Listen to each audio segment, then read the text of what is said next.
行政院今仔日的记者会，甲这听众朋友来会室内，原因是因为这行政院的新闻传播费用，互立法院全部抬掉，所以无预算来请这邱记老师。就听众团体表示讲，希望这朝野党派唔通搁再弯落去，唔通牺牲听众朋友的权益，赶紧恢复这手机权益，互因听好伫咧第一时间了解到政策和公共资讯。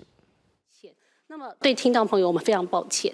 拜是行政院开记者会，不过详细看正屏下面的位置，写着新闻传播处的费用，因为互在野党删除，无法度搁请手机老师。原本这个乌坑的位置是有手机老师来比手机的，不过即马煞看袂到啊。我们平常院会后记者会在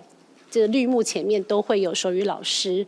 但是因为新传出预算被全数删除，所以我们真的请不起手语老师了。对听众朋友，我们也是真的很抱歉。行政院表示，原本新闻传播处的预算伫咧114年度有变0.5亿，不过即届互立法院全部裁掉，致使无钱通请手机翻译。有民间手机团体表示，即届立法院三读通过所裁掉预算，一定严重影响到听众朋友的权益，无法度伫咧第一时间来了解政策和公共的资讯。立法院。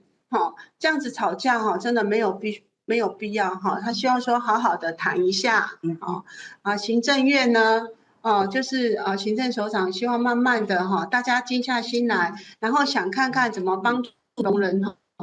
另外，台湾农林联盟嘛出面声援，伫咧面册打出声明，希望朝野立委保持包容公平的态度，保障听众朋友的资讯平权。也那国民党嘛伫咧面册回应讲，建议行政院会当向台北市社会局申请免费的手机翻译服务，确保听众朋友的权益。记者戴阿双、柯敏哲台北报道。